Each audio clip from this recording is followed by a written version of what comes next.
ऐसा बहुत कम देखने में आता है कि विपक्षी सेना किसी सैनिक की बहादुरी की दाद दे और उसकी सेना को लिखकर कहे कि इस सैनिक की वीरता का सम्मान किया जाना चाहिए।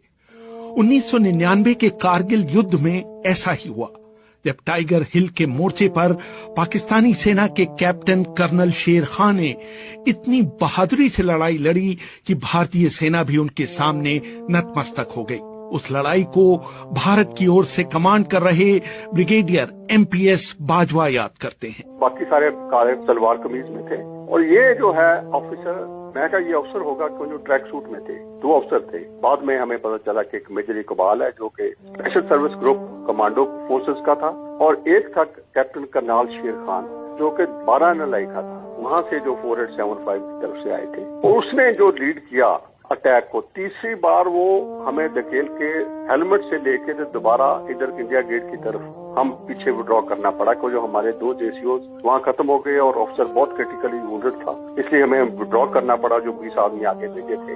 रेहान जी, बात ऐसी थी जब ये खत्म हुई तो मैं ट्रायल था उस अफसर का कि वो जो नॉर्मली, मैं 71 वॉर कभी लड़ा हुआ हूँ बांग्लादेश में, और मैंने कभी पाकिस्तान ऑफिसर को लीड करते नहीं देखा अभी तक। इसमें हैरानगी की बात थी कि ये ऑफिसर 3 बार उनको दोबारा इकट्ठा करके लाया था और उनको लीड कर रहा था। उनको अपनी गिलगित की भाषा में बोल के हमें समझ नहीं लग रहा था क्या कह रहा है, पर उनको लीड करके इसने बड़ा सीरियसली और बड़ी बहादुरी दिखाई कि इसने हमें वहां से नीचे लेके आके तो इंडिया गेट तक ले आया। अगर वो खुदा ना खास्ता ऐसी बात होती तो ये रीइंफोर्स कर जाता और ये हिस्ट्री या कोई और होती दशा। हाल ही में कारगिल पर एक किताब Kargil the untold stories from the war लिखने वाली रचना बिष्ट रावत बताती हैं। कैप्टन कर्नल शेर खान नॉर्दर्न लाइट इन्फेंट्री के वहां पर 5 पोजीशंस थी जहां पर उन्होंने पोस्ट्स बना रखी थी और वो डिफेंड कर रहे थे टाइगर हिल को।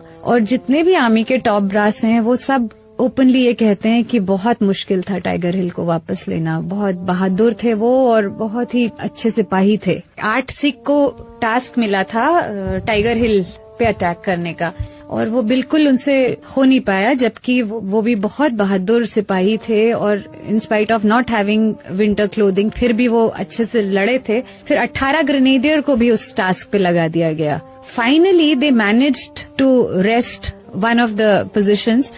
तो ये कॉन्स्टेंटली अटैक करते रहे, जबकि इतनी बड़ी संख्या में अब इंडियन आर्मी वहां आ चुकी थी। इन स्पाइट ऑफ दैट उनको शायद ये बेइज्जती बर्दाश्त नहीं हुई कि मेरे को जो मेरे देश ने काम दिया था करने के लिए वो मैं नहीं कर पाया। और जो लोग ये बैटल देख रहे थे, जो इंडियन सोल्जर से लड़ रहे थे, तो वो सब कहते हैं कि ये सुसाइडल था। जो वो कर रहे थे वो खुद जानते थे कि इसमें सक्सेस नहीं हो सकता क्योंकि they were completely outnumbered, but in spite of that उन्होंने रिट्रीट नहीं किया और वो बार बार अटैक करते रहे जब तक कि वो मरे नहीं। कैप्टन कर्नल शेर खान ने लगभग बाजी पलट दी थी, लेकिन तभी एक भारतीय सैनिक कृपाल सिंह ने उन्हें अपनी मशीन गन का निशाना बनाया। ऑफिसर को अखीर पे 10 गज से मैंने फिर वो लड़का जो हमारा था एक स्पाइस कृपाल सिंह, वो वुंडेड था और वो उठ के और उन्होंने बाकियों ने बस्ट मार के बड़ी मुश्किल से उसको खत्म किया।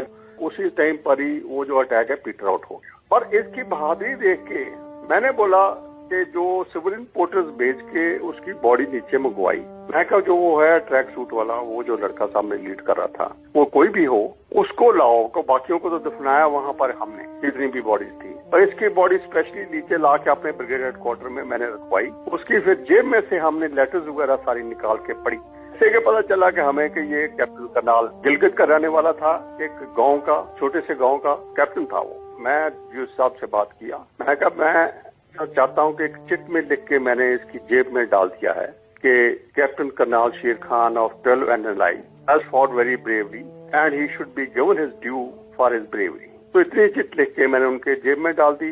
कैप्टन कर्नल शेर खान का जन्म उत्तर पश्चिम सीमांत प्रांत के एक गांव नवाकिले में हुआ था। उनके दादा ने 1948 के कश्मीर अभियान में भाग लिया था। उन्हें वर्दी पहने हुए सैनिक पसंद थे। उनके जब एक पोता हुआ तो उन्होंने उनका नाम कर्नल शेर खान रखा।